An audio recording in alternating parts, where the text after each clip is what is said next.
1장 8절부터 15절에 있는 말씀입니다. 제가 가진 성경으로 신약 성경 239면에 있습니다. 239면 로마서 1장 8절부터 15절에 있는 말씀. 한 절씩 교독하고 마지막 절은 함께 읽도록 하겠습니다. 로마서 1장 8절부터 15절에 있는 말씀입니다. 먼저 내가 예수 그리스도로 말미암아 너희 모든 사람에 관하여 내 하나님께 감사함은 너희 믿음이 온 세상에 전파됨이로다. 내가 그의 아들의 복음 안에서 내 심령으로 섬기는 하나님이 나의 증인이 되시거니와 항상 내 기도에 쉬지 않고 너희를 말하며 어떻게 하든지 이제 하나님의 뜻 안에서 너희에게로 나아갈 좋은 길 얻기를 구하노라. 내가 너희 보기를 간절히 원하는 것은 어떤 신령한 은사를 너희에게 나누어 주어 너희를 견고하게 하려 함이니 이는 곧 내가 너희 가운데서 너희와 나의 믿음으로 말미암아 피차 아니함을 얻으려 함이라. 형제들아, 내가 여러 번 너희에게 가고자 한 것을 너희가 모르기를 원하지 아니하노니 이는 너희 중에서도 다른 이방인 중에서와 같이 열매를 맺게 하려 함이로되 지금까지 길이 막혔도다.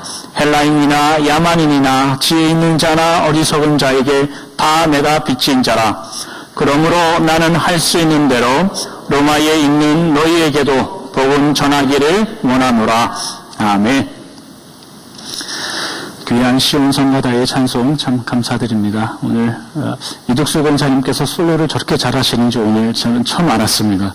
네. 평소에 보지 못한 인재를 발견하는 것이 아닌가 그렇게 생각합니다.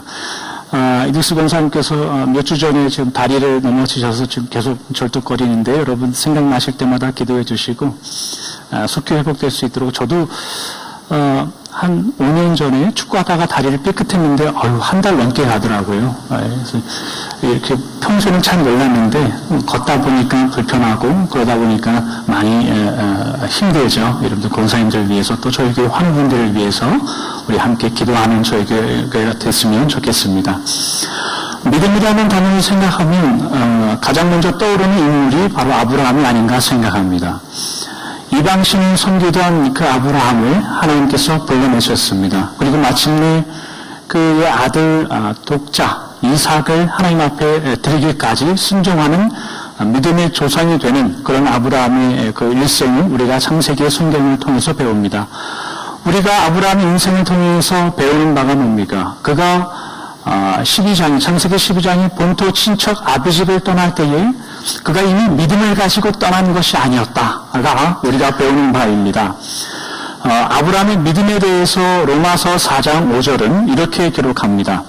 이를 아니할지라도 경건하게 하시는 자를 의롭다 하시는 이를 믿는 자에게는 그의 믿음을 의로 여기시나니. 사도 바울이 아브라함의 믿음에 관한 이야기를 하면서 하는 구절입니다. 믿음을 무엇이라고 표현합니까? 받을 만한 일을 한 적이 없는데 받게 되는 그것을 믿음이라고 하는 겁니다. 경건해서 자격으로 받은 게 아니라 경건하지 못한 자가 그저 은혜로 받은 그것을 믿음이다라고 성경이 말하는 겁니다. 하나님께서 아브라함을 의롭게 여기신 것은 그가 자격이 되어서 내가 하나님을 이제 최선으로 섬기겠습니다 라고 해서 시작한 것이 아니라 하나님이 그저 조건 없이 선물로 주셨다. 그것이 믿음이다 라는 것이 아브라함을 통해서 우리가 배우는 겁니다. 그렇기 때문에 여러분, 믿음이라는 것을 우리가 생각할 때에 알지 못할 때 시작하는 어떤 시작이 있다는 겁니다. 믿음이라는 것은. 그리고 어떠한 과정들을 거쳐서 드디어 하나님이 원하시는 수준의 어떤 성장한 믿음, 이 따로 있다는 겁니다. 그래서 우리가 알지 못하는 단계에서 시작한 것과 과정과 드디어 완성에 이르는 이 믿음의 전 과정들, 이 전 과정들을 우리가 아브라함의 인생을 통해서 배우는 바죠. 이런 의미에서 우리가 믿음을 이야기할 때 믿음이 있냐, 믿음이 없냐, 단순히 이런 식으로 얘기를 끝내버리면 안 됩니다.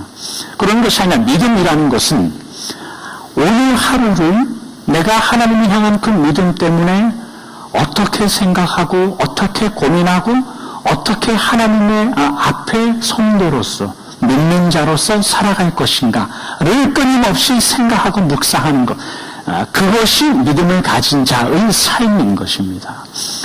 그래야 비로소 믿음이 무엇인가를 알게 되는 겁니다. 로마서는 사도 바울이 로마에 있는 교회에 보내는 서신이죠. 사도 바울은 전도 여행을 가는 데마다 교회를 세웠어요. 그러나 로마 교회는 사도 바울이 세운 교회가 아닙니다. 그렇기 때문에 로마서의 곳곳에 제가 반드시 로마에 있는 교회를 한번 가보고 싶습니다 라는 구절이 여기저기 등장합니다. 로마로 가고 싶은 그 사도 바울의 마음, 이유는 오늘 보면 11절에 보는 바와 같이 여러분들에게 신령한 은사를 나누어주고 싶습니다. 그런 마음을 소원합니다. 신령한 은사를 나누어주는 목적은 12절, 13절에 나오는 바와 같이 피차 아니하기 위함이고 여러분들에게 하나님의 열매를 맺기 위함입니다. 그래서 15절에 나 바울은 꼭 여러분들에 가서 복음을 전하고 싶습니다 라는 오늘 본문의 내용입니다. 그런데 저희가 오늘 본문에 있는 내용을 살펴보면서 로마 교회에 대해서 절대 놓쳐서는 안 되는 구절이 나와요. 그게 뭐냐면 8절이에요. 오늘 본문 8절. 오늘 본문 8절을 우리가 한 목소리로 함께 읽어보도록 하겠습니다. 시작. 먼저 내가 예수 그리스도로 말미암아 너희 모든 사람에 관하여 내 하나님께 감사함은 너희 믿음이 온 세상에 전파됨이로다. 아멘. 이미 로마 교회는 바울도 하나님께 감사할 만큼 그들의 믿음이 온 세상에 전파되었다라고 칭찬받을 정도의 교회였어요. 만약 저희 교회가 여러분 이 네이버빌 지역에서 아니면 이 시카고 전 지역에서 소문이 저 네이버빌 열린교회는 정말 믿음이 충만하다라고의 소문이 날 정도면 얼마나 행복할까요? 그게 우리의 영광이죠. 만약 그런 교회가 되면 우리의 자랑일 겁니다. 그렇게 되기를 우리도 꿈꾸지 않습니까? 근데 로마 교회는 이미 바울이 가기 전에 바울로부터 또는 그 주변에 있는 모든 교회로부터 당신들의 믿음이 전부 다 우리가 알 정도로 소문이 나 있습니다 라고 칭찬받을 정도의 그런 교회였어요. 그런 로마 교회에게 바울이 가서 제가 여러분들에게 신령한 은사를 나누어주면 좋겠습니다. 이런 구절이 오늘 본문이에요. 이미 좋은 교회인데 사도 바울은 신령한 은사를 나누시길 원합니다. 사실 이 본문이 우리로 하여금 신앙에 대한 궁금증을 가지게 합니다. 왜냐하면 이미 믿음이 온 세상에 드러날 만큼 좋은 교회에 사도 바울은 신령한 은사를 나누어주면 좋겠습니다 라고 하는 이 마음 도대체 뭘까? 우리로 하여금 오해하게 만드는 게 뭐냐면 로마 교회가 믿음은 좋았는데 은사는 없었나 보다. 그런 생각을 하게 만들죠. 믿음은 출중했는데 은사에 대해서는 완전히 바닥이었는가? 왜 은사를 나누어주는가? 그런 사도 바울의 마음인가에 대한 생각을 우리로 하여금 가지게 만듭니다. 여러분 오늘 우리는 신앙생활을 한다는 게 뭔가라는 것에 대해서 우리가 좀 진지하게 논의해 보려고 합니다. 그 마음을 우리가 좀 나눠보려고 합니다. 우리가 신앙생활을 하다 보면 은사에 대한 여러 가지 오해를 합니다. 그 오해하는 것 중에 하나가 이거죠. 잘하는 것, 내가 잘하는 것을 하나님께 드리는 것, 그것을 우리는 은사라고 생각합니다. 어떤 기능으로 생각한단 말이죠. 예를 들면 이런 거죠. 당신은 노래를 잘하니까 그 하나님 주신 달란트고 은사야. 그러니까 그 노래로 하나님을 섬겨. 당신은 무엇을 잘하니까 그것으로 하나님을 섬겨. 그걸 달란트와 은사라고 생각해요. 맞는 부분도 있지만 상당한 부분이 오해입니다. 은사를 우리가 잘 생각해 봐야 돼요. 고린도전서 12장부터 14장까지 우리가 잘 아는 은사장이에요. 은사장. 특별히 고린도전서 12장은 사도 바울이 고린도 교회에 그들 안에 있었던 많은 은사들, 예를 들면 말씀의 은사들, 방언의 은사, 예언의 은사, 병 고치는 은사, 방언을 통역하는 은사들에 대해서 계속해서 이야기한단 말이죠.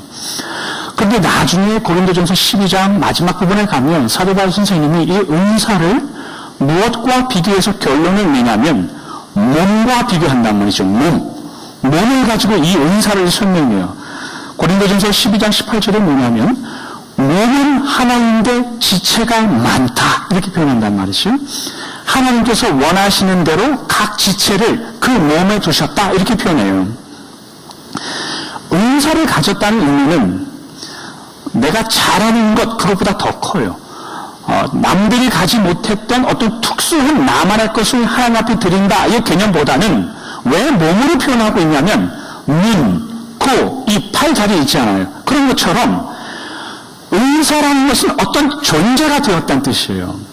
다시 말하면 여러분들이 지금 교회 안에서 성도됨, 자녀됨, 믿는 성도, 신자로서 어떤 자리를 차지하고 있는가? 그게 은사라는 거예요. 그게 성경이 말하는 은사예요. 여러분들이 지금 한 주 동안은 삶도 부족하고 넘어지고 했는데도 하나님 앞에 온전하지 못했는데도 어쨌거나 주일에 대해서 예배 드리기 위해서 여기 앉아있단 말이죠. 이게 은사입니다. 이게 은사. 교회가 되기 위해서, 하나님이 되기 위해서 여러분들의 자리를 차지하고 앉아있는 것, 여러분들의 일을 하기 위해서 교회의 어떠한 부분으로 있는 것, 그걸 은사라고 하는 거예요.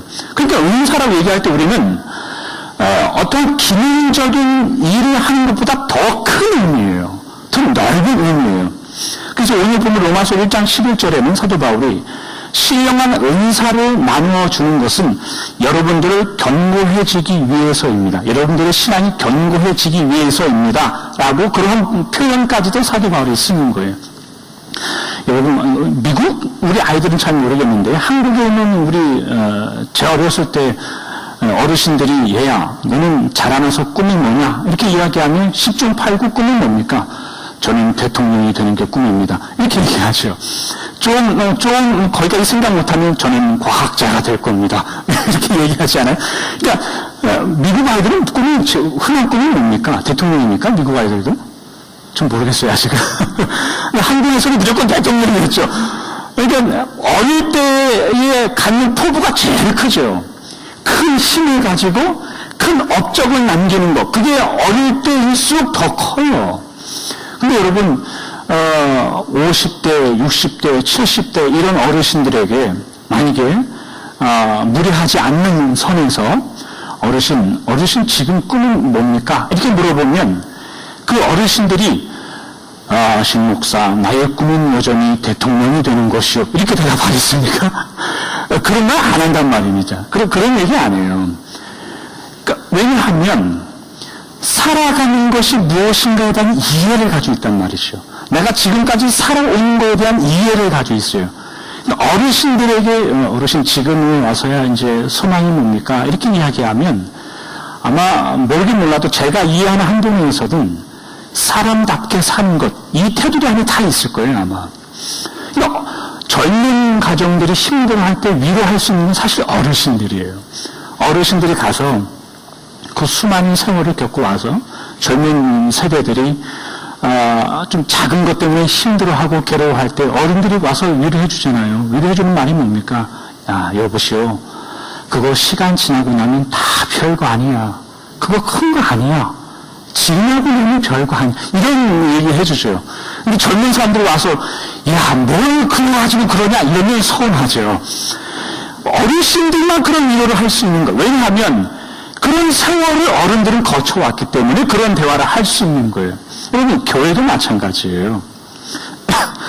교회가 어떤 은사와 그런 걸 생각할 때 기능과 어떤 비전을 가지고 목적 달성하는 것, 고지를 향해서 가자 이런 걸 집중하고 치중했을 때 나타나는 문제들이 있어요.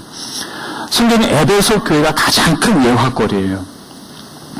에베소서라는 성경이 있죠. 사도 바울이 에베소 교회에 보내는 그 편지예요. 성경인데 에베소 교회 그 에베소서에 보면 사도 바울이 거기에 또 은사에 관한 이야기를 다룹니다.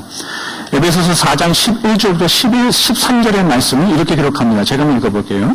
그가 어떤 사람은 사도로, 어떤 사람은 선지자로, 어떤 사람은 복음 전하는 자로, 어떤 사람은 목사와 교사로 삼으셨으니 이는 성도를 온전하게 하여 봉사의 일을 하게 하며 그리스도의 몸을 세우려 하십니다. 우리가 다 하나님의 아들을 믿는 것과 아는 일에 하나가 되어 온전한 사람을 이루어 그리스도의 장성한 분량이 충만한 데까지 이르리니 성경의 말씀이 이겁니다. 교회 안에 직분이 있고 역할이 있고 섬기는 일이 있다. 이 말은 은사가 있다는 뜻이에요. 역할이 기능이 있다는 뜻이에요.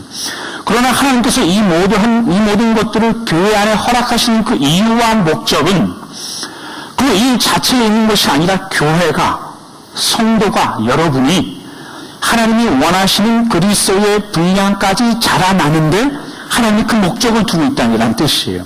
에베소 교회가 이 에베소서 서신을 받았어요. 하나님의 말씀을 받았단 말이죠. 근데 에베소 교회는 오해합니다. 이것을 잘 이해하지 못해요. 이게 무슨 말인지. 요한계시록 2장을 우리가 다 같이 한번 찾아보죠. 너무 중요해서 화면에 띄우지 않았습니다. 여러분들 찾아보기를 권면합니다. 요한계시록 2장, 성경이 제일 뒤에 있는 요한계시록 2장으로 한번 가보도록 하겠습니다. 요한계시록 후서, 이러면은 골 잡은 겁니다. 여러분, 요한계시록 찾아보셔야 돼요. 요한계시록 후서 하는데 막 성경을 찾고 어디 있는지 못 찾겠다고 이렇게 저를 쳐다보시면 안 돼요. 요한계시록은 성경이 제일 뒤에 있는 성경입니다. 요한계시록 2장. 요한계시록은 우리가 잘 알듯이 사도 요한이 이제 마지막 될 일에 대해서 기록하고 있는데, 특별히 2장과 3장은 초대교회 7교회에 사도 요한이 보내는 거예요. 서신을 보내면서 너희들이 지금 어떠한 일이 있고 어떠한 잘못이 있고 하나님이 돌아서길 원한다. 그런 말씀이에요. 근데 에베소서 2장 1절부터 나오는 게 여러분들 보시면 에베소 교회라고 시작한단 말이죠. 그 에베소서를 받은 에베소 교회에 대해서 말씀하는 거예요. 제가 1절부터 6절까지 읽어드릴게요. 여러분 성경을 잘 보십시오. 아니면 잘 들으십시오. 1절부터 6절입니다. 에베소 교회의 사자들에게 편지하라. 오른손에 있는 7뼈를 붙잡고 7 금 촛대 사이를 거니시는 이가 이르시되 내가 너의 행위와 수고와 너의 인내를 알고 또 악한 자들을 용납하지 아니한 것과 자칭 사도라 하되 아닌 자들을 시험하여 그의 거짓된 것을 너희들이 드러낸 것과 또 너희들이 참고 내 이름을 위하여 견디고 게으르지 아니한 것을 아노라. 그러나 너를 책망할 것이 있나니 너의 처음 사랑을 버렸느니라. 그러므로 어디서 떨어졌는지를 생각하고 회개하여 처음 행위를 가지라. 만일 그리하지 아니하고 회개하지 아니하면 내가 너에게 가서 너의 촛대를 그 자리에서 옮기리라. 오직 너에게 이것이 있으리니 네가 미골라 당의 행위를 미워하는도다. 나도 이것을 미워하노라. 에베소 교회를 향하여 하나님께서 5절에 보니까 너의 촛대를 옮겨버리겠다라는 굉장히 무시무시한 말씀을 합니다. 촛대를 옮겨버리겠다라고 말하는 그 이유가 뭐냐면 4절에 보니까 처음 사랑을 너희들이 버렸다. 그런 말씀을 하세요. 여러분, 사랑이 식어졌다라는 표현이 뭡니까? 흔히 우리가 이야기할 때는 야, 저 남자 연애할 때는 매일마다 꽃을 보내주더니 이제 결혼하니까 한 달에 한 번 보내주고 이제는 1년에 한 번 보내주고 이런 게 사랑이 식은 거잖아요. 그리고 에베소 교회를 한번 보세요. 2절과 3절과 6절을 여러분들 유의 깊게 보세요. 뭐라고 나오냐면 예수님의 말씀이에요. 너의 행위를 알고 수고를 알고 인내도 안다. 교회 안에 있는 거짓 사도들을 구분하여 그 이단들을 끄집어내서 교회 밖으로 드러낸 사실도 내가 안다. 너희들이 참은 것도 내가 알고 견딘 것도 내가 알고 게으르지 아니한 것도 내가 안다. 너희들이 내 이름 때문에 수고한 것 내가 다 안다라고 말하는 거예요. 에베소 교회는 처음 사랑을 버렸다. 이 4절과 5절에 있는 말씀만 쏙 빼면 정말로 꿈의 교회 아닙니까 여러분? 그 안에 수고도 있잖아요. 그 안에 인내도 있잖아요. 참고 견디고 게으르지 않잖아요. 교회 안에 있을 때 이단들도 말씀을 가지고 비추어서 잘못된 사람들 다 끄집어내서 밖으로 보내버리잖아요. 이건 우리가 따지면 세상에 이런 교회가 어디 있습니까 여러분? 우리가 되고 싶은 교회가 이런 교회잖아요. 참고 견디고 인내하고 말씀에 바로 서서 잘못된 걸로 가지 않고 말씀대로 가고. 그런데 예수님이 너희의 촛대를 옮겨버리겠다 그런단 말이죠. 도대체 에베소 교회가 문제가 뭐냐 이거예요. 그러니까 여러분 지금 예수님께서 5절에 너희들이 처음 사랑을 버렸다 이 말이 우리가 생각하듯이 너희들이 나를 처음 만났을 때 그 열정이 식었구나 이런 말 하고 있다는 게 아니에요. 너희들이 나를 처음 만났을 때 하나님 말씀대로 살겠습니다. 그랬더니 지금은 딴 길로 가고 있구나 이걸 하나님이 지적하고 있는 게 아니란 말이에요. 도대체 에베소 교회가 잃어버린 게 뭐냔 말이에요. 우리가 볼 때 이런 완벽한 교회가 도대체 처음 사랑이 뭐길래 이런 수고하고 인내하는 교회, 왜 하나님이 이렇게 징계하시냐 이거죠. 여러분, 에베소 교인들이 이 정도라면 열정이 없었겠습니까? 있어도 대단히 있었을 겁니다. 에베소 교회가 이 정도라면 여러분 헌신이 없었겠습니까? 있어도 우리보다 힘이 많았을 겁니다. 근데 예수님이 너희들을 내쳐버리겠다 말한단 말이죠. 여러분, 에베소 교회가 뭘 놓치고 있을까요? 에베소 교회가 놓친 그 처음 사랑이라는 게 도대체 뭘까요? 쉽게 설명하면 이런 거죠. 에베소 교회가 놓치고 있는 처음 사랑이라는 것은 하나님을 향하여 가는 믿음의 과정을 잃어버린 거예요. 그 믿음의 길을 잃어버렸어요. 에베소 교회 안에 헌신이 있었죠. 열정이 있었습니다. 그러나 에베소 교회는 쉽게 얘기하면 이거예요. 나는 하나님을 일을 위해서, 교회를 위해서 나는 적어도 일을 이 정도는 한다. 그거예요.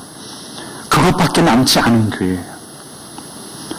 나는 하나님 믿음 위해서 이거는 한다. 그것밖에 남지 않았어요. 성도 여러분, 우리가 교회 안에서 열심히 내는 것 충분히 낼 수 있습니다. 수고하는 것 충분히 수고할 수 있습니다. 그러나 그 열심을 내고 수고하는 게 우리가 믿음으로 하나님 앞에 믿음의 길을 걷는 과정 중에 나오는 것인가 아니면 흉내내는 것인가, 이건 완전히 다른 이야기입니다. 에베소 교회는 이것에 실패했기 때문에 우리가 볼 때는 완벽한 교회죠. 그러나 예수님이 볼 때는 너의 촛대를 옮겨버리겠다. 그런 예수님의 판단입니다, 여러분. 에베소 교회에게 주셨던 그 말씀, 에베소서 4장에 있는 말씀, 에베소 교회가 놓쳐버렸습니다. 에베소서 4장 15절에는 이렇게 기록하죠.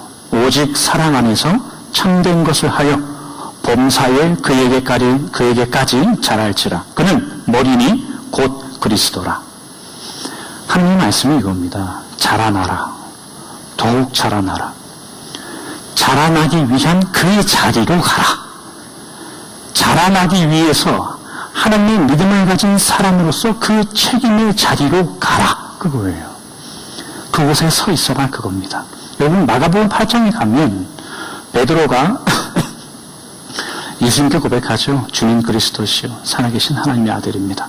예수님이 너 진짜 끝내준다. 내가 네 고백 위에 반석 위에 교회를 세우겠다. 그래서 예수님이 내가 이제는 가서 죽고 부활해야 되겠다. 이제 고난에 대한 이야기를 시작하십니다. 그랬더니 베드로가 뭐라고 합니까? 예수님, 그러면 절대 일어나면 안 됩니다. 그러는 거예요. 그러니까 예수님 뭐라고 하십니까? 이런 사탄아, 내 뒤로 물러가라. 그런단 말이에요. 여러분, 베드로가 주님 그리스도시요 살아계신 하나님의 아들입니다. 그렇게 고백하는 것이 진심이었겠습니까? 아니면은 가짜를 꾸며낸 거겠습니까? 진심이죠. 진심입니다. 그러나 예수님의 사역이 뭔지는 거기까지는 모르는 거예요. 마태복음 26장에 가면 베드로가 언제까지 모르냐면 내가 이제 가서 죽어야 된다. 이렇게 이야기하니까 베드로가 뭐라고 합니까? 너희들 나 떠날 거야. 이거 베드로가 예수님 다른 사람 다 떠나도 나는 주님을 부르지 않겠습니다. 이렇게 말한단 말이죠. 예수님 뭐라고 대답합니까? 얘야, 오늘 밤에 닭 울기 전에 너는 나를 3번 부인할 것이다. 이거 상처되는 말씀을 합니다. 베드로가 다른 사람 다 떠나도 나는 주님을 떠나지 않겠습니다. 이게 여러분 가짜였을까요? 진심이었을까요? 진심이죠. 진심이에요. 진심이지만 거기까지 해낼 능력은 베드로 안에 없어요. 나중에 예수님 붙잡히시는 장면에 베드로의 사건이 또 나오죠.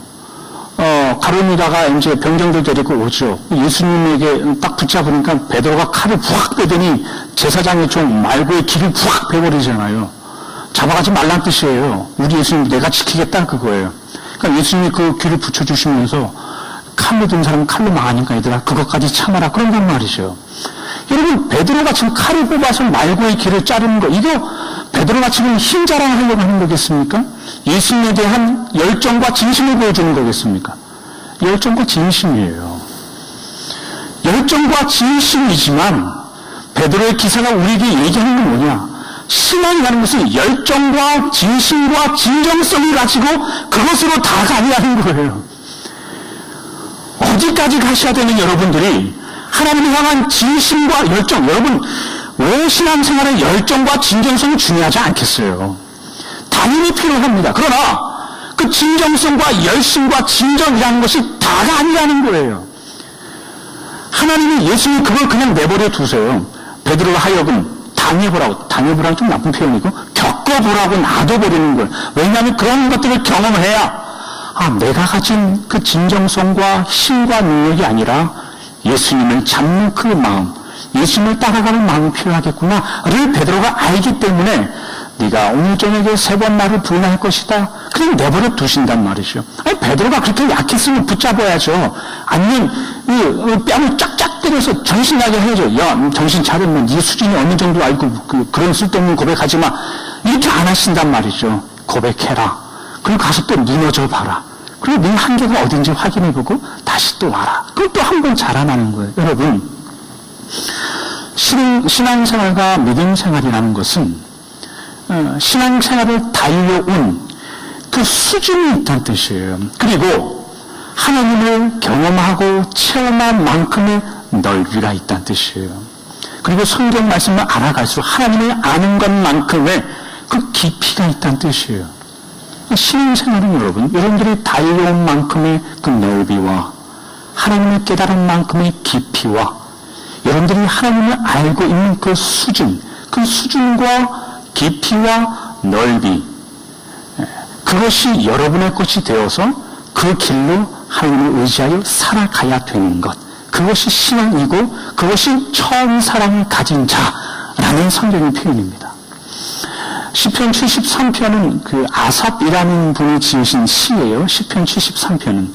근데 이 아삽이라는 분이 이 시편 73편에 하나님께 굉장히 원통한 기도를 합니다. 무슨 의미냐면, 하나님, 왜 오만한 죄인들이 저렇게 형통합니까? 이건 말이 안 되잖아요. 도대체 원통해서 살 수가 없으니 도대체 이렇게는 제가 신앙생활 못하겠습니다.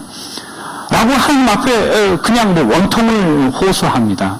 그러다가 이분이 성전에 기도하러 올라가서 하나님께 은혜를 받습니다. 그리고는 이 시편 73편의 이 시편 마지막을 어떻게 마무리하냐면 이렇게 마무리를 해요. 시편 73편 25절, 26절, 28절입니다. 하늘에서는 주 외에 누가 내게 있으리요? 땅에서는 주밖에 내가 사모할 일이 없나이다. 내 육체와 마음은 쇠약하나 하나님은 내 마음의 반석이시요 영원한 분깃이시라. 하나님께 가까이 함이 내게 복이라. 내가 주 여호와를 나의 피난처로 삼아 주의 모든 행적을 전파하리이다. 여러분, 이 시편이 어떻게 결론이 납니까? 지금 당장은 악인에게는 아무런 변화가 있지 않습니다. 오히려 신자를 비난하고 하나님을 모욕하는 자들은 여전히 잘 삽니다. 오히려 이 시편을 기록하고 있는 이 저자의 현실, 나는 여전히 쇠약하고 부족합니다.